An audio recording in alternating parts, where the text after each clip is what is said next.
이제 우리 말씀 보도록 하겠습니다. 시편 42편 1절부터 5절까지의 말씀입니다.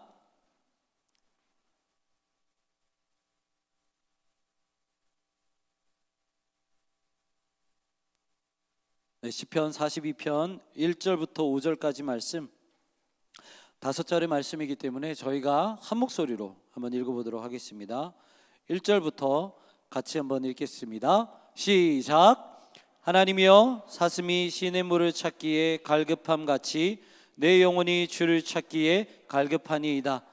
내 영혼이 하나님 곧 살아계시는 하나님을 갈망하나니 내가 어느 때에 나아가서 하나님의 얼굴을 배울까? 사람들이 종일 내게 하는 말이 내 하나님이 어디 있느냐 하오니 내 눈물이 죄하로 내 음식이 되었도다. 내가 전에 성의를 지키는 무리와 동행하여 기쁨과 감사의 소리를 내며 그들을 하나님의 집으로 인도하였더니 이제 이 일을 기억하고 내 마음이 상하는도다. 내 영혼아, 내가 어찌하여 낙심하며 어찌하여 내 속에서 불안해하는가? 너는 하나님께 소망을 두라. 그가 나타나 도우심으로 말미암아 내가 여전히 찬송하리로다. 아멘. 아멘. 하나님의 말씀 우리가 함께 듣도록 하겠습니다. 뭔가 제가 이제 여기 온 지 벌써 되게 오래된 것 같아요. 뭔가 엄청 오래된 것 같은데 계산을 해보면요, 작년 송구영신 예배 때 부임을 했습니다. 이제 만 5개월 갓 지났어요. 그래서 이제 어떤 말씀으로 한번 이렇게 좀 말씀을 나눌까 생각을 하다가, 그래도 이제 제가 온 지 얼마 되지 않아서 저의 이야기를 좀 한번 나누면서 말씀을 나누면 더 좋을 것 같아서 제 이야기를 좀 한번 이야기를 하려고 합니다. 저희 아버지는요, 지금은 이제 은퇴하셨지만 경찰 공무원이셨어요. 그리고 저희 어머니는 지금은 이제 목사님이지만 예전에는 이제 화원도 하시고 이렇게 장사를 좀 하셨습니다. 그런데 두 분은요, 완전히 다른 배경에서 사셨어요. 저희 아버지는 되게 찢어지게 가난한 집안에서 태어나셨습니다. 어느 정도로 찢어졌냐면 아버지 바로 밑에 동생분이 못 먹어서 돌아가실 정도로 그렇게 가난하게 사셨어요. 반대로 저희 어머니는 겁나게 부자로 사셨습니다. 어머니가 부자가 아니고요, 어머니의 이제 할아버지죠, 제 외증조부가 되게 부자로 사셨어요. 뭐 산이 몇 개 있고 밭이 몇 개 있고 논이 몇 개 있고 거기서 이제 집에서 일해 주시는 분이 한 4-5분 정도 될 정도로 이제 부자였습니다. 과거에. 그러다 보니까 그런 배경에서 살다 보니까 두 분이 너무 맞지 않으셨어요. 하지만 어떡하겠습니까? 사랑이라는 게 죄죠. 어떻게 하다 보니까 두 분이 만나셔서 인연의 열애 끝에 이제 결혼을 하셨습니다. 그런데 이제 아시죠? 이제 결혼하면 잘 안 맞아요. 매번 싸우죠. 이제 저희 아버지하고 저희 어머니가 싸우는 것도 그것 때문이었어요. 저희 어머니는요, 되게 포부가 크십니다. 손이 크셔요. 그래가지고 뭐만 하면 이제 일을 벌리기만 하면 자신이 감당하지 못할 정도로 일을 막 이만큼 벌리십니다. 근데 아버지는 그만큼이 되지 않아요. 그런데 문제는 뭐냐면 이제 어머니가 사업을 하시면서 빚을 지기 시작을 하는데 이 손이 너무 크다 보니까 이 빚이 점점 늘어나기를 시작했습니다. 그러다 보니까 이제 아버지가 공무원이셨잖아요. 공무원의 월급으로 감당하지 못할 정도가 돼버린 거예요. 그런데 그때 제 나이가 언제였냐면 고등학교 3학년 때였습니다. 고3 때 하필이면 딱 맞춰서 그게 딱 터져버린 거예요. 그래서 이제 제 인생에 있어서 첫 번째 시련이 그때였죠. 제가 원하는 대학과 제가 원하는 전공을 이미 이제 그때는 수시로 다 합격을 해놓은 상태였어요. 그런데 이렇게 쭉 입학금을 쭉 봤을 때 도저히 거기는 이제 원서를 쓰고 거기에 들어가지를 못할 정도가 된 거예요. 그래서 제가 처음 그때 좌절했던 게 뭐냐면 돈이 없어서 제가 원하는 대학을 들어가지 못하는 그런 아픔을 겪게 됩니다. 여러분들, 저는요, 보시기에 어떻게 보시는지 모르겠지만 저는 고등학교 2학년 때부터 술, 담배를 다 했던 사람이에요. 술을 좋아하고 담배를 좋아했습니다. 그렇게 생겼죠. 그런데 이제 그 일이 딱 터지고 나니까 고3 때 모든 것이 다 싫어지는 거예요. 모든 것이. 그래서 술도 더 하게 되고요, 그리고 담배도 더 피우게 되고, 그리고 그 어린 나이에 클럽에 빠지게 됩니다. 여러분들, 클럽 들어가기가 너무 쉬워요. 그래서 되게 올드하게 옷을 입으면 다 들여다 보내줘요. 어쨌든 고3부터 그런 방랑한, 허랑방탕한 그런 인생을 살게 되었습니다. 그리고 나서 모든 것을 이제 하나님께 원망을 하면서 살았죠. 그래서 어떻게든 대학을 들어갔습니다. 여러분들 대학생 때 제 별명이 뭔지 아세요? 대학생 때 제 별명이 아주 기가 막힌 별명이 하나 있었어요. 뭐냐면 제 별명이 연예인이었어요. 왜 연예인인지 아세요? 그냥 뭐 연예인이라는 이유가 제 친구들이 붙여준 이름인데, 연예인이라는 이유가 스케줄 없을 때만 학교 온다고 연예인이라고 했어요. 맨날 클럽에 빠져 살아서 이게 아침에 일어나지를 못하니까 학교에 나오는 일이 거의 드물었다는 거죠. 그래서 제 별명이 연예인이었습니다. 그래서 제가 딱 대학교 들어가자마자 1학년 1학기 성적이 무엇이었냐면 학사경고라는 거를 처음 맞아봐요. 들어가자마자 학사경고 2번 맞으면은 퇴학이 되잖아요. 그걸 들어가자마자 바로 제가 딱 땁니다. 이것도 웬만한 사람 못해요. 제가 합니다. 네, 어쨌든 그렇게 살아가는데, 제가 대학교 3학년쯤 되었을 때 거의 저희 가정이 이제 다 밑바닥을 치게 돼요. 감당을 못하는 수준이 되어 버리는 거예요. 그래서 도저히 어떻게 할 수 없어서 매번 돈 때문에 부모님이 싸우니까 두 분이 이제 결단을 내리신 거예요. 이래서는 안 되겠다. 그래서 그때 제 인생 처음으로 부모님이 찢어져서 살게 됩니다. 저랑 어머니랑 같이 살게 되고요. 제 동생과 아버지가 같이 떨어져서 최대한 우리가 열심히 이렇게 돈을 모아서 살아보자. 그런데 제가 이제 뭐 아무리 알바를 하고 뭘 한다 하더라도 그것을 다 메꿀 수가 없었죠. 그래서 대학교 3학년 때 제가 자취를 하고 있었거든요. 그런데 자취할 때 제가 처음으로, 그때 제 기억으로는 늦가을이었던 것 같아요. 늦가을에 월세를 내지 못해서 자취방에서 밤에 쫓겨나게 됩니다. 그래서 남은 한 학기를 친구 기숙사에 이제 빌붙어서 살아갔던 기억이 있어요. 그리고 부모님은 떨어져서 어떻게든 좀 빚을 갚기 위해서 돈을 이제 갚아 나갔죠.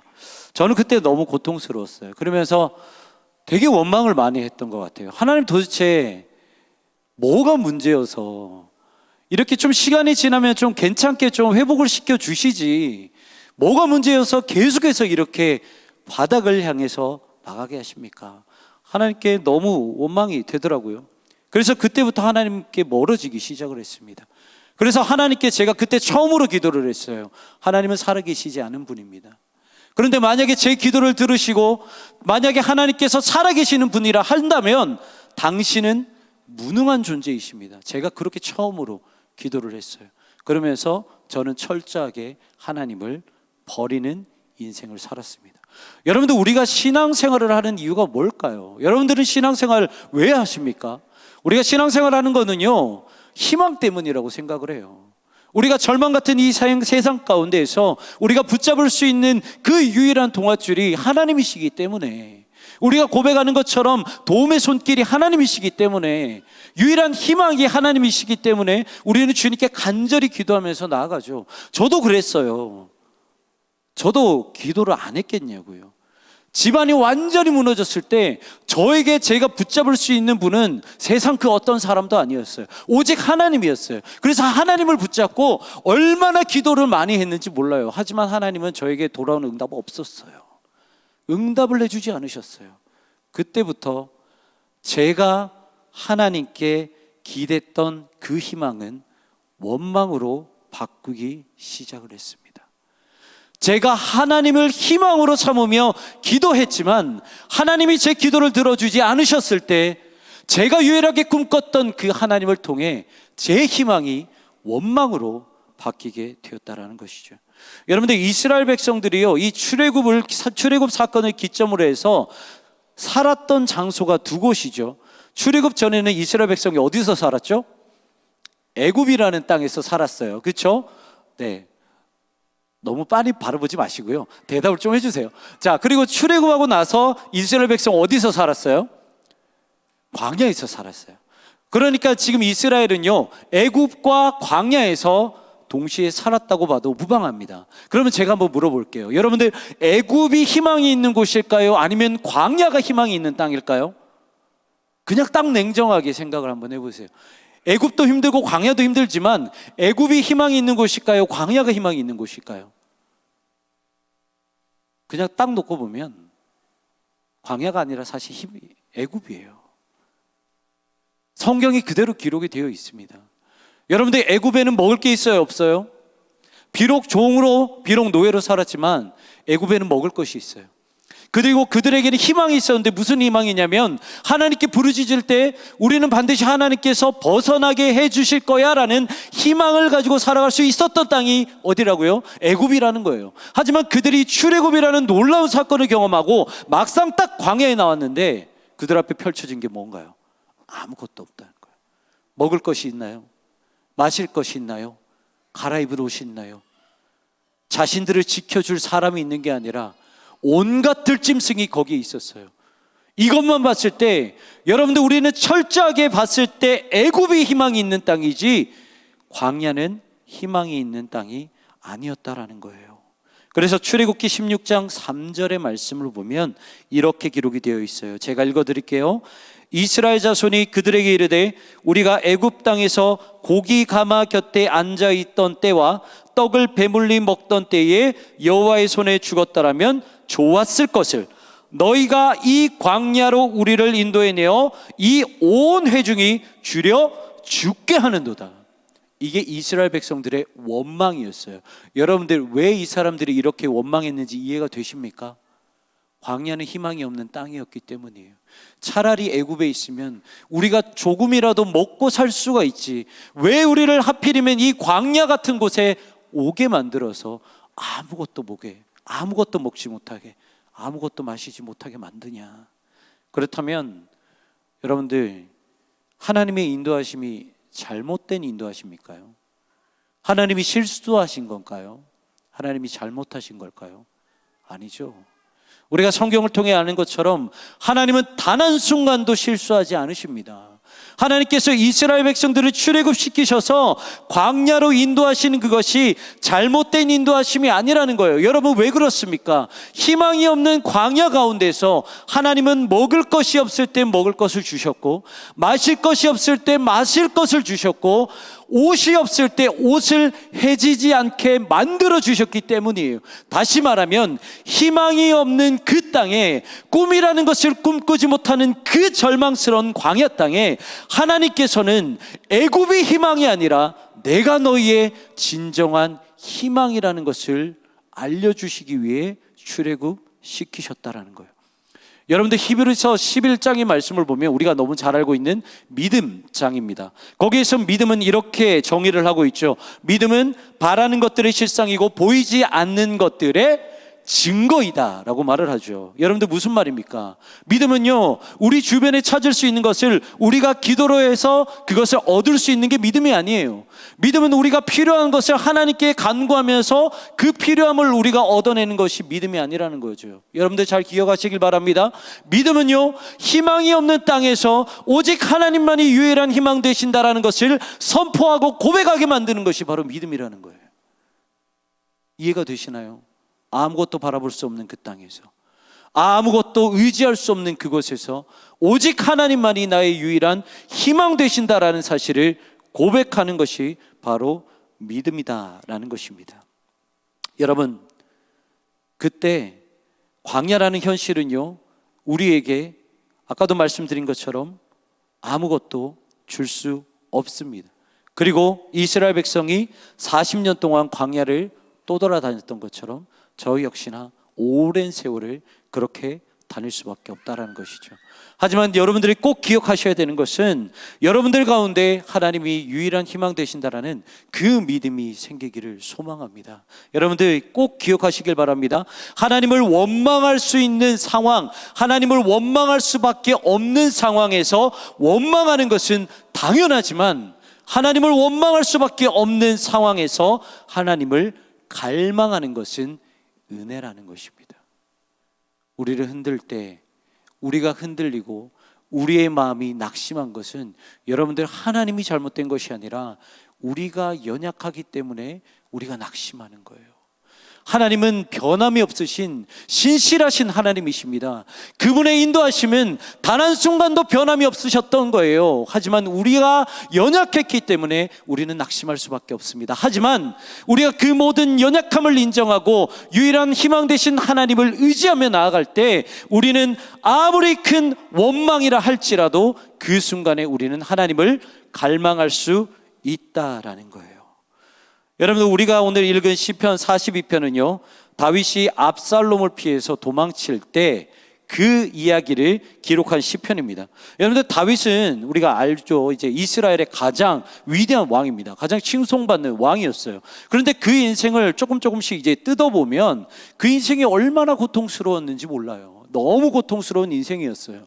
사울에게 피했죠. 그리고 끊임없이 광야에서 계속해서 돌아다니면서 어떻게든 구걸하며 살아야 했죠. 그리고 지금은 노년에 누구에게 쫓겨다녀요?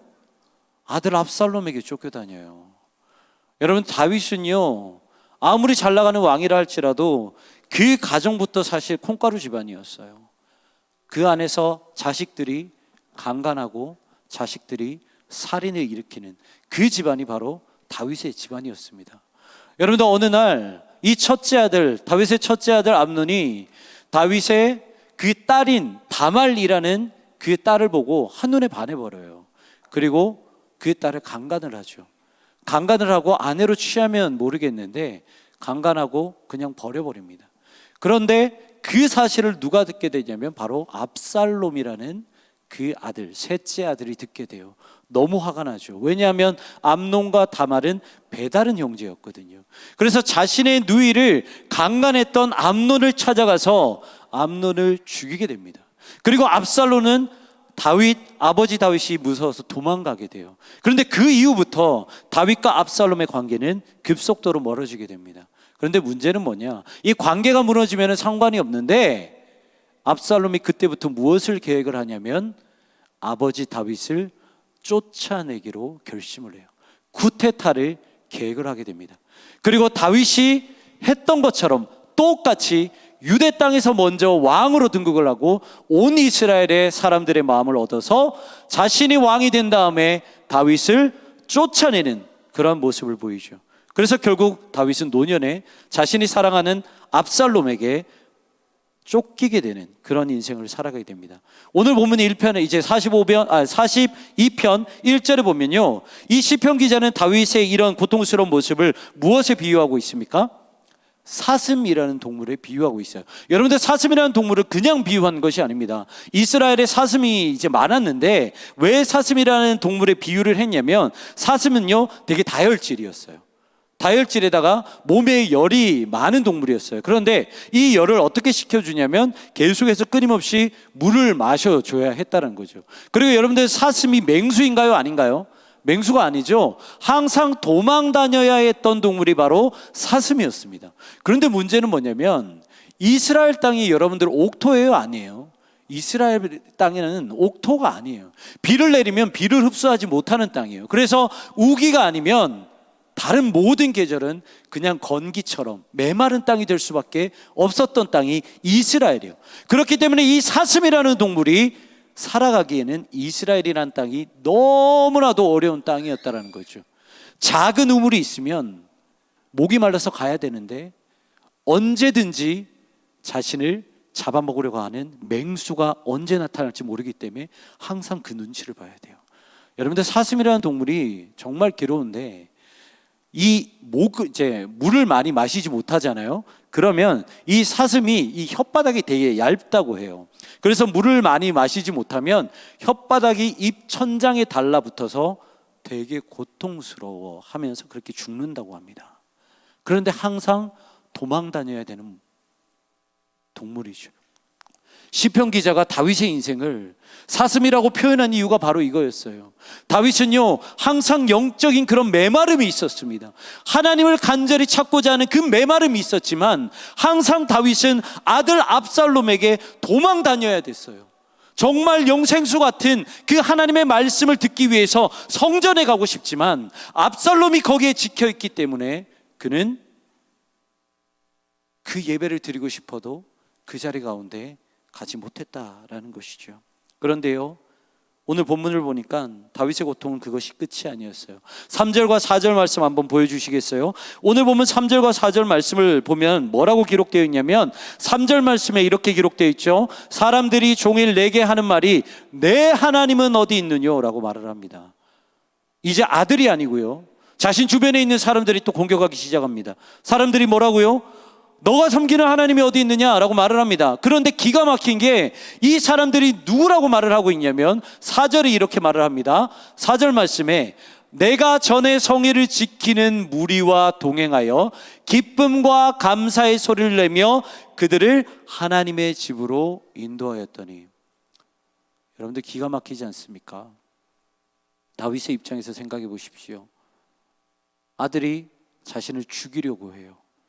그리고 나서 도망 다니는데 아들뿐만 아니라 자신의 주변에 있는 사람들이 이제 또 자신을 비난합니다.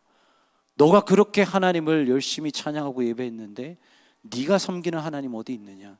그런데 지금 성경에서 그 하나님을 누구라고 그 사람들을 누구라고 말을 하고 있냐면 다윗이 성전으로 인도했던 사람들, 다윗과 함께 성전에서 즐겁게 찬양하고 기쁘게 예배했던 사람들이 지금 다윗이 힘들어지고 어려워지니까 그에게 삿대질하면서 너가 섬겼던 하나님이 어디 있느냐 이렇게 비난하고 있다는 거예요. 여러분들 다윗의 입장에서 여러분들은 어떨 것 같습니까? 가족에게 버림받고 함께 예배했던 성도들에게 버림받고 하나님께 마치 버림받았다라는 그런 느낌. 여러분들 이런 상황에서 어떻게 하나님을 원망하지 않을 수 있겠습니까?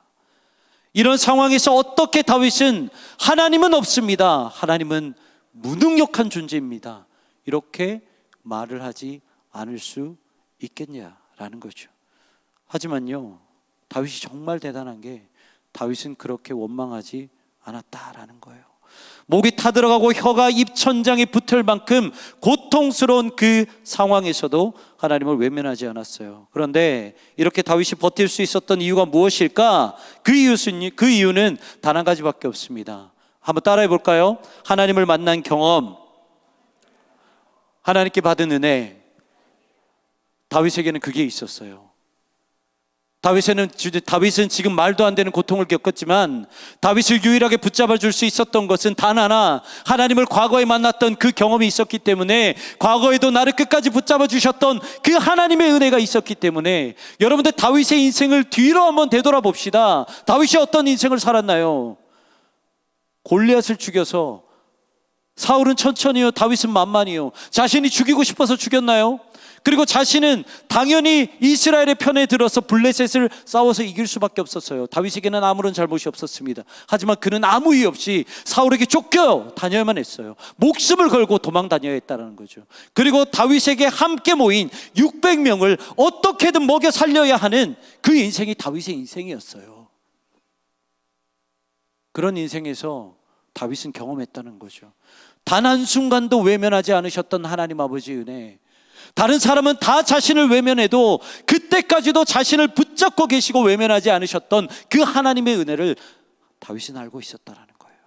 그래서 그의 노년에 사랑하는 아들에게 버림을 받고, 사랑하는 많은 성도들에게, 사랑하는 이웃과 사랑하는 가족들에게 버림을 받는다 하더라도 다윗은 그 경험과 그 은혜가 있었기 때문에 그는 끝까지 하나님을 포기하지 않았다는 거예요. 여러분들, 그래서 하나님을 경험하고 하나님께 받은 은혜를 절대로 가볍게 여기서는 안 됩니다. 여러분, 우리는요, 하나님께 받은 은혜가 크면 클수록 하나님께 배신감은 더욱더 크게 들 거예요. 당연한 거예요. 우리가 하나님을 더욱더 풍성하게 경험할수록 하나님에 대한 배신감은 더 커질 거예요. 하지만 우리를 다시 돌아오게 하는 것은 결국 무엇이냐? 우리가 버린 하나님의 은혜가 우리를 다시 돌아오게 한다는 거예요.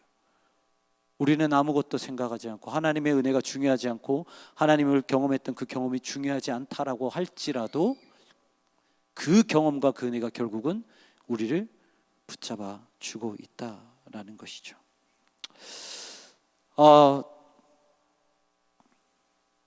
저는요, 이제 대학교 3학년 그 이후에 한 1년 정도 지났던 것 같아요.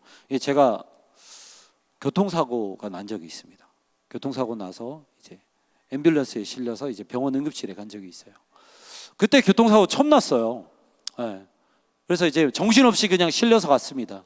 제가 그래서 요즘에도 제일 싫어하는 소리가 뭐냐면, 이제 여성분들한테 죄송합니다. 이게 저게 아니라 우리 간호사분들이 여성분들이 많으니까 이 여성분들이 이제 간호사 선생님이 괜찮으세요? 환자분 괜찮으세요? 저는 그 소리가 너무 싫어요. 그때 생각이 떠오르기 때문에.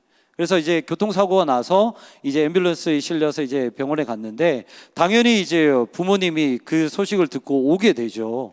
와서 이렇게 쭉 보는데 허겁지겁 모셨어요. 허겁지겁 오고 이제 아들이 이 병상에 누워 있잖아요. 응급실에 누워 있으면 여러분들 당연히 뭐라고 말을 해야 돼요? 이제 바로 보자마자 뭐라고 말을 해야 돼요? 괜찮아? 다친 데 없어? 라고 말을 하는 게 맞잖아요. 저희 아버지는 그렇게 하셨어요. 괜찮아? 동명아 괜찮아? 어디 더 다친 데는 없어? 그런데 저희 어머니가 하신 말씀이 기가 막힙니다. 저희 어머니가 뭐라고 말씀하셨냐면 너는 하나님의 아들이니까 너가 죽든 살든 난 몰라. 그냥 너가 알아서 해. 아들이 교통사고 나서 병원에 응급실에 실려왔는데 여기까지고 저기까지고 다쳐서 병원에 누워 있는데 눈 하나 깜짝하지 않으시고 너는 하나님의 아들이기 때문에 너 알아서 해. 나 몰라. 그런데 그 어머니의 말씀이 저한테 먹혔어요. 제가 그때 생각을 했어요. 아픈 와중에도 사랑하는 자식이 저렇게 응급실에 실려와서 누워 있는데 저 상황에서도 딜을 하지 않고 온전히 그 아들의 생명을 하나님께 바쳤다면 그 하나님 다시 한번 찾아볼까? 진짜 살아계시는 걸까? 진짜 나를 도와주실 수 있는 분이실까? 그 생각이 딱 들더라고요. 그래서 병원에서 몸을 회복하고 나서 바로 그 길로 금식기도원에 들어갔습니다. 그리고 3일 동안 기도를 했어요. 그리고 그 과정 가운데서 저는 너무나도 뜨겁게 다시 한번 하나님을 경험하게 됩니다. 그리고 나서 그때부터 저에게는 단 한순간도 어떤 순간에도 원망하지 않은 그 하나님의 살아계심을 은혜를 경험하고 내려왔어요. 저는 그게요 하나님의 뜻인 줄 알았어요. 얼마나 감사해요.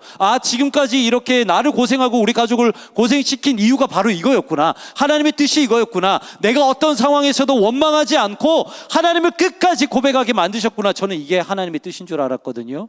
그런데 그게 고작 3년밖에 가지 않았어요. 3년 뒤에 하나님이 저를 목사로 부르신 거예요. 열심히 회사 다니면서 제가 원래 이제 공돌이고요. 원래 신학을 안 했어요. 원래 공돌이고 건설회사 다니다가 이제 신학을 했는데 3년 동안 이제 건설회사를 다니다가 하나님께서 부르셨어요.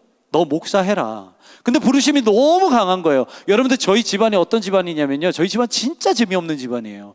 눈을 감고요 이 돌을 지어준 다음에 던지세요 하면서 이렇게 딱 던지면 맞는 사람이 죄다 목사인 집안이에요. 전도사가 있고요, 선교사가 있고요, 목사가 있고요. 그냥 거의 한 70%가 목사인 집안이 저희 집안이에요. 그러니까 제가 뭘 알겠어요?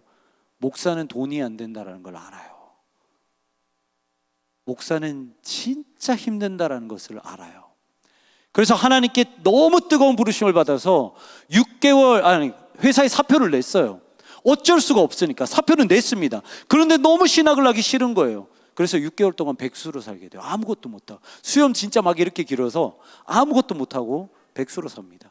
그때 정말 하루하루가 너무 고통스러웠어요.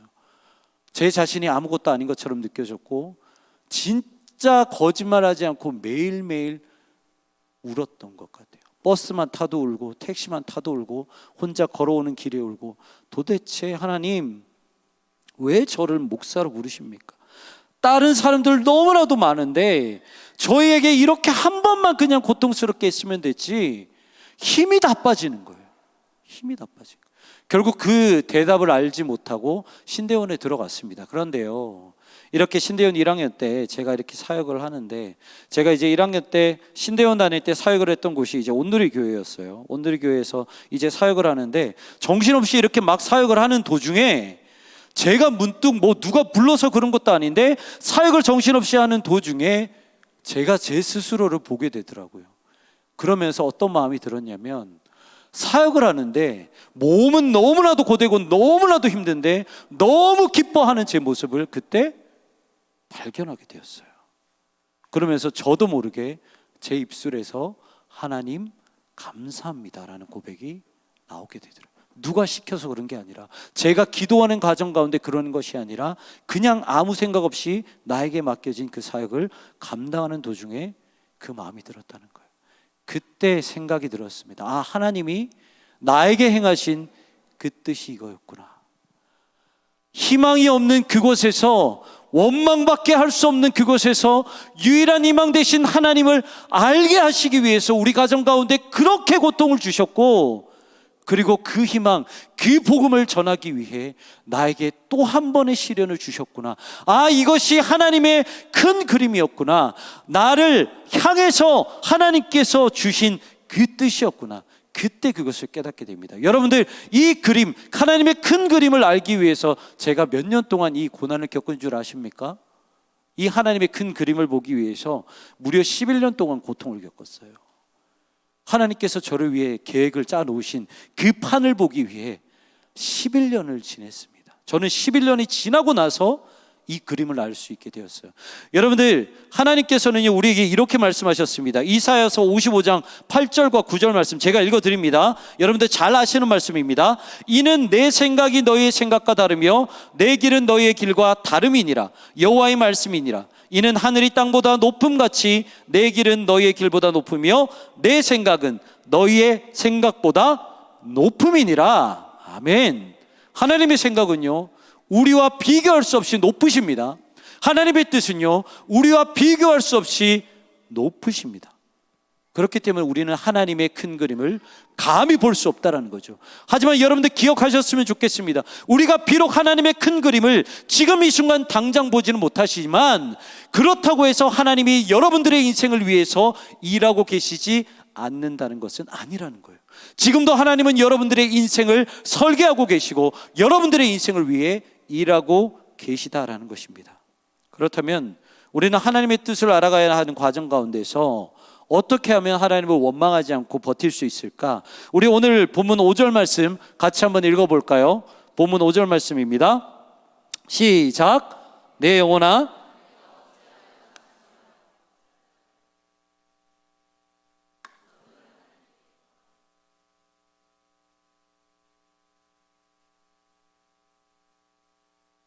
아멘.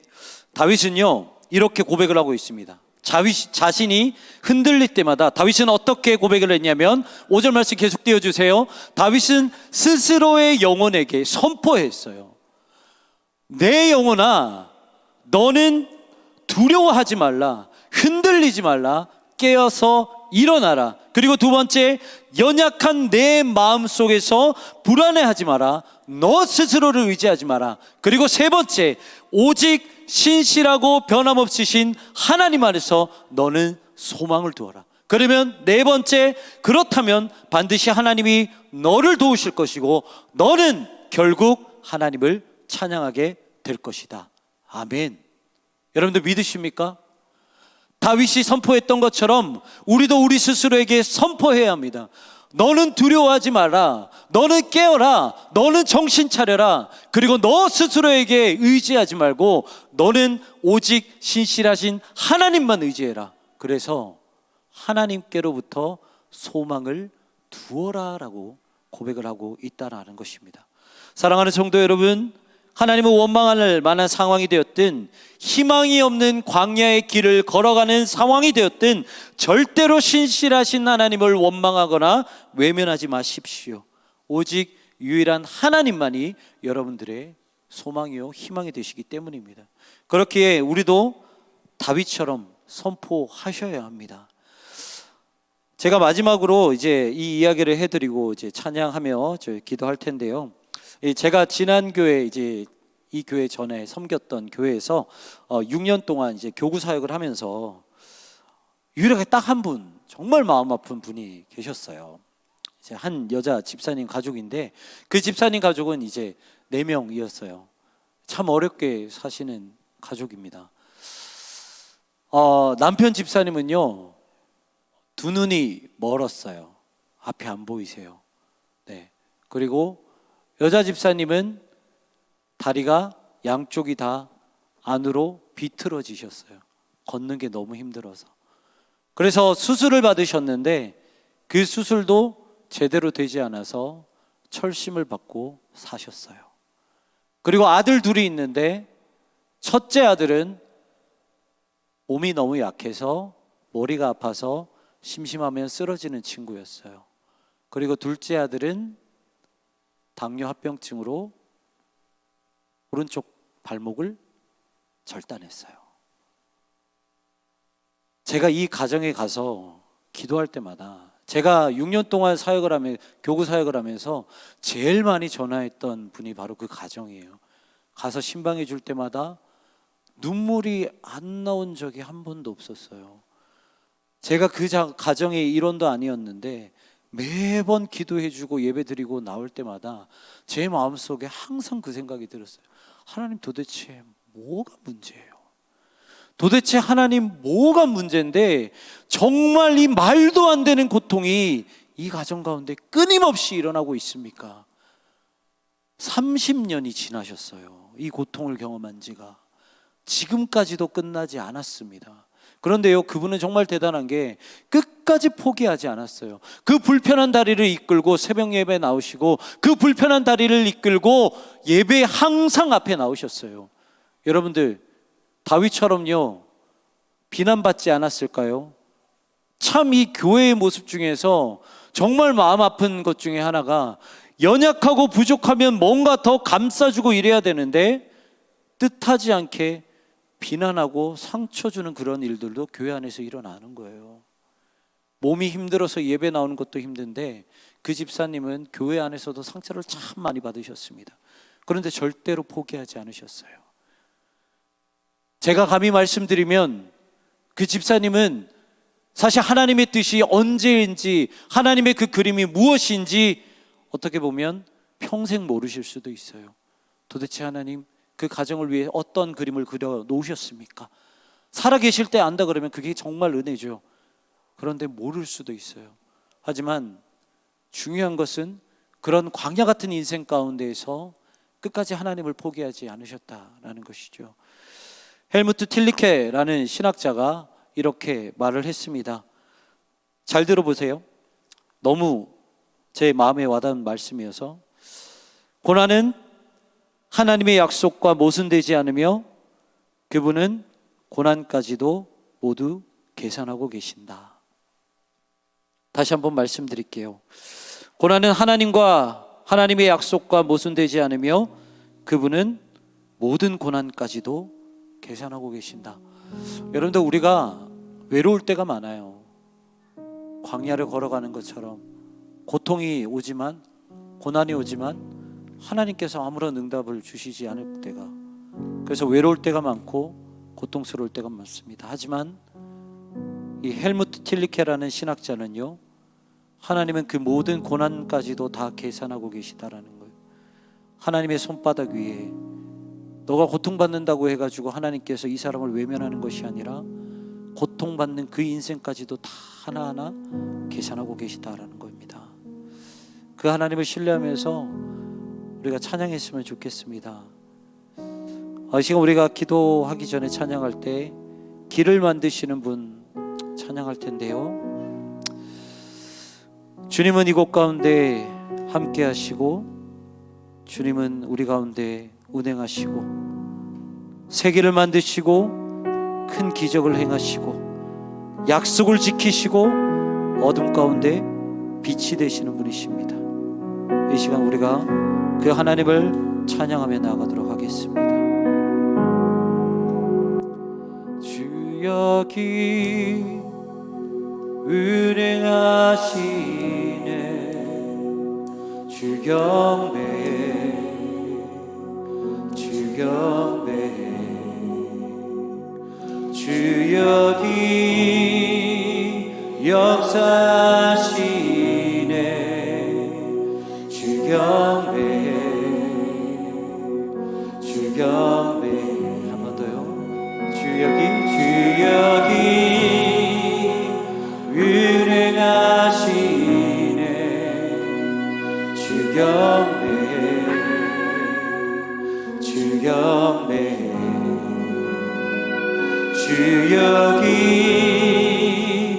역사하시네, 경배해 주 경배해 주는 새 길을 만드시는 큰 기적을 행하시는 분 그는 나의 하나님 주는 약속을 지키시는 어둠 속에 밝히시는 분 그는 나의 하나님 주리 마음 만지네 주리 마음 만지네 주 경배해 주 경배해 주리 치유하시네 주 경배해 주 경배해 주리 새롭게 하네 우리 새롭게 하네 주 경배해 주 경배해 주리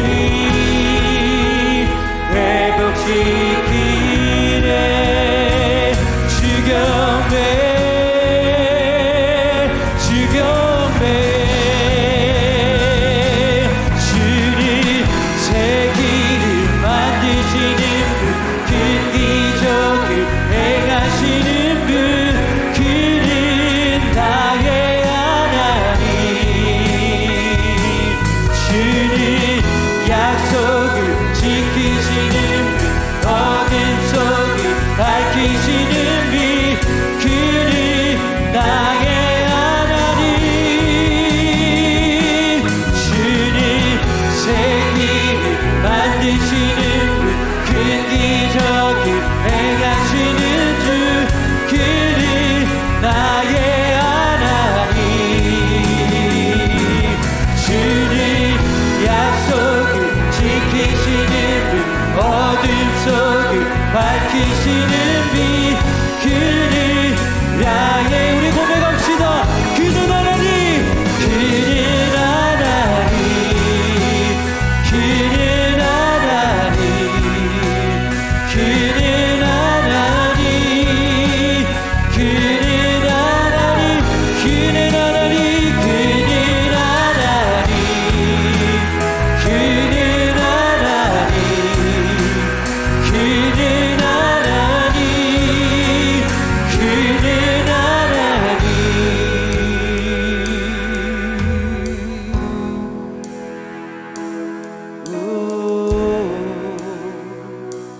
그는 하나님 주의 일하심 볼 수 없어도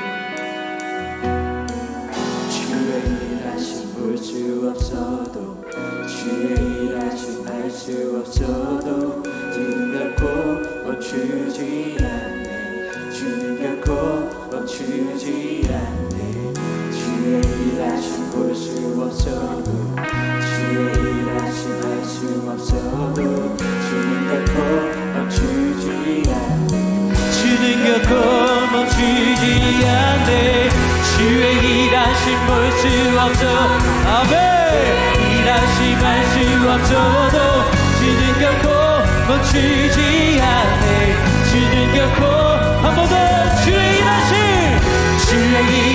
볼 수 없어도 주의 일하심 알 수 없어도 주는 결코 멈추지 않네 우리 한 번 더 주의 일하심 볼 수 없어도 주의 일하심 알 수 없어도 주는 결코 멈추지 않네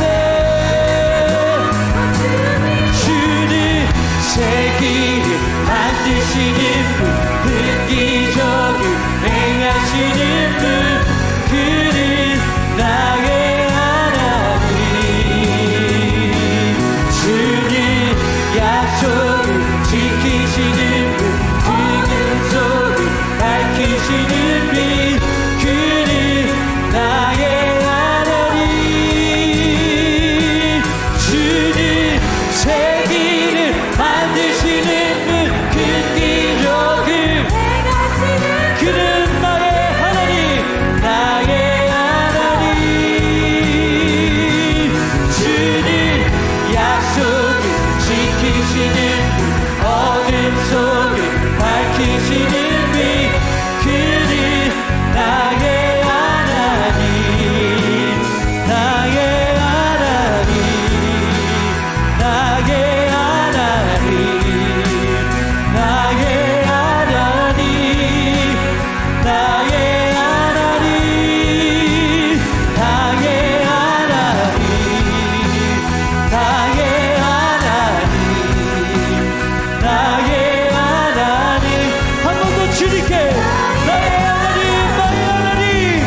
찬양하는 심령으로 계속해서 주님께 기도를 올려드립시다. 주님은 우리의 하나님이십니다. 주님은 우리의 하나님이십니다. 나의 왕 나의 구주여, 주님 아버지 이곳 가운데 오이 주시옵소서. 성령 하나님 아버지 이곳 가운데 초청합니다. 성령의 임재로 이곳 가운데 하나님 아버지 성령의 불길로 이곳 가운데 강하게 임재하여 주시옵소서.